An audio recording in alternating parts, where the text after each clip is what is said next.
A travel ban in all 5 boroughs. You don't see that all that often. Really starting to get back up and running on Monday, more so as we head into your Tuesday, but we're still feeling the effects.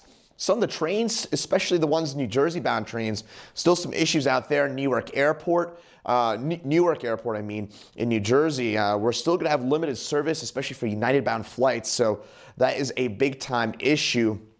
LaGuardia, JFK appears to be the one that's in the best shape now of the 3 major airports out in the Big Apple. Meantime, you make your way north towards Mamaroneck, that's in southern parts of Westchester County. Absolutely gorgeous scene there from your Mondays. We start to clean on up. Chambersburg, Pennsylvania.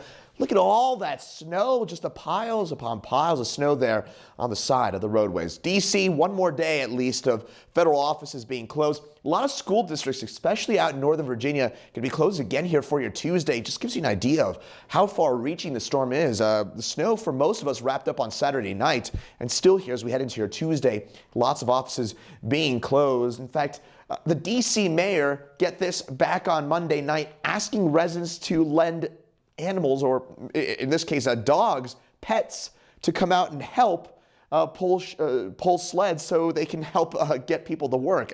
Not kidding about that. That's from the D.C. mayor back on Monday night. Baltimore, Maryland, 29.2 inches of snow, your biggest snowstorm on record. So for many of us, talk about a crippling biggest snowstorm on record. That was your 3rd craziest stat that I found. 2nd craziest stat in my book. Central Park, 26.8 inches of snow, but look at the difference. Your number 1 snowstorm, 26.9 inches of snow. So, so close, but yet so far for us here in the Big Apple. We almost lived through the biggest snowstorm in recorded history, but our biggest snow in about a decade out here. And number 1 craziest snow stat, it's got to be the biggest number, which is Glengarry, West Virginia, and the Panhandle of the Mountaineer State, Rhonda, and 42 inches of snow out here. You made fun of me earlier on for getting excited about this, but you know what? For me, this is still the number 1 stat in my book. Did anybody take her up on that dog sled thing? I don't know. I mean, would you lend your poodle to go drag around a sled to get people to work? I don't know if it's the Yukon or not, but at any rate, all right, folks, they're still indeed digging out from one of the biggest snowstorms. Now, one big problem that we've seen across this entire area has been roof collapses as well. Our affiliate WBFF, Joy LaPola, has this. This is the first step a lot of homeowners are taking after this weekend's blizzard. Yes, because the gutters right now are all frozen. And the snow has piled up. Yesterday I was working on another one, and they had about 4 feet. It's weighing heavy on roofs and the minds of many homeowners. Oh, it's been hectic. Clearing rooftops is all Vincent DeVito and his crew have been doing since the snow stopped falling. I like the snow, so it's not too bad. Scraping. This is a roof rake. Shoveling. Gets the job done. And chipping away at the remnants of this weekend's storm. Yeah, this really isn't too much. Maybe not at this home in Towson, but elsewhere.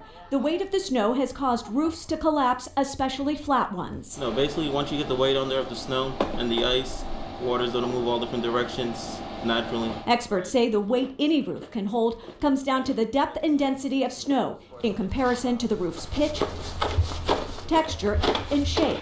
There are other factors to be considered as well. As those icicles begin to melt, that weight just adds to the snow already on a rooftop. At night, the temperatures drop, and then a sheet of ice is formed over gutters. And with the threat of rain in the forecast, that extra weight could complicate matters even further.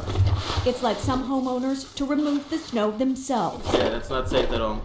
That is something that we do not recommend. It's a risky move, DeVito says. Even he and his crew sometimes face. All right, we have seen roofs already collapsing. In fact, in Baltimore on Monday, it was the Baltimore area, Silver Spring. As a matter of fact, a church roof collapsed as well. So roof collapsing is a very real threat. Please be very careful if you're going to be getting on your roof, number 1. Melting snow can also cause problems. Get as much snow off your roof as you can as soon as possible.